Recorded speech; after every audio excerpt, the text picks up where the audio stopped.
Sir Ian Botham vows to restore Durham pride after unveiling as chairman. Sir Ian T Botham OBE, read the card on the top table at the Chesterley Street press conference on Monday. Even 2 decades on from his retirement, there is no more recognisable name in English cricket, and he intends to make use of it in his role as Durham chairman. It was not one you would ever have associated with the establishment. As he himself put it, "I was fighting with them most of my life." He did not necessarily look like one of them either, with an open shirt and pinstripe jacket offsetting a pair of jeans. However, the financial crisis Durham hit last summer, triggering bailouts and retrospective penalties from the England and Wales Cricket Board, presented the kind of comeback challenge Botham so relished on the field. Dismissing any notion of merely being a figurehead, Botham, 61, is even taking an office at the Emirates Riverside. "Once I get it changed, anyway, it looks like something out of the 80s at the moment. I've said I'll pay for it myself if necessary, just to get it looking a bit bright and happy," as he fronts a new look board. An independent recruitment agency has nominated potential members and their interest is being gauged this week. "My intention is to be here as often as I can. Anyone that knows me knows that I don't go into anything half-cocked. I don't know how many ECB chairman's meetings I am going to be able to get to because my diary was filled for the next 18 months to 2 years before I knew this was happening. But my main concern is Durham and getting it back to where it should be," he said. Botham's affinity with the club stretches back to 1992 when he was one of the 11 players who began its first-class era. However, he was invited to take on this new role in November after Clive Leach, his predecessor, re-signed with the club in financial trouble.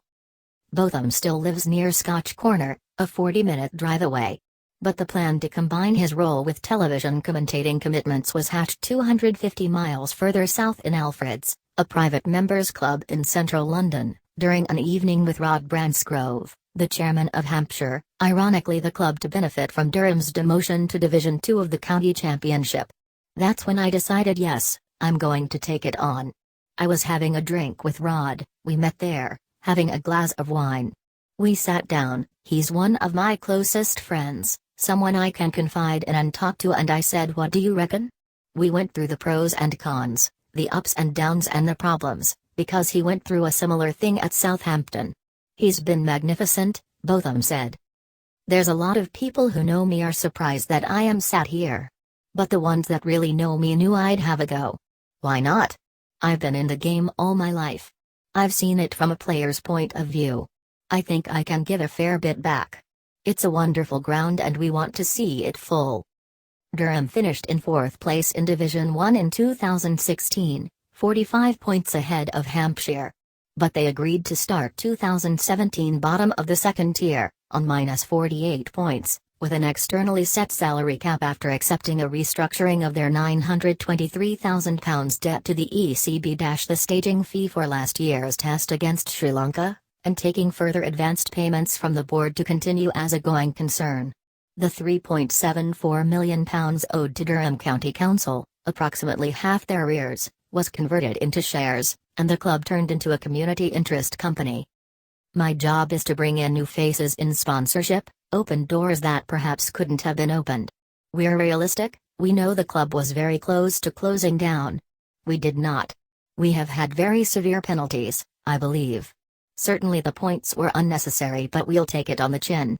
I say to everybody here, look, it's just 2 wins.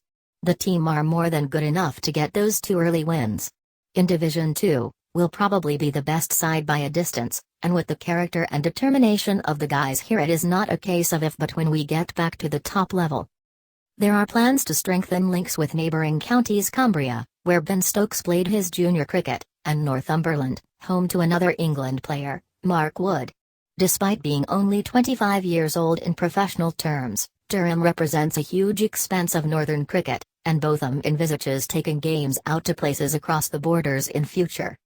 He also expects Durham to benefit from the ECB's proposed New Look 2020 competition. There's still debate about how it's going to be done. I don't think it's going to be cities, I think it's going to be areas. And we in the Northeast expect to be part of it in one way or another. I cannot believe that any chairman of any club cannot see the benefits of it, I really don't.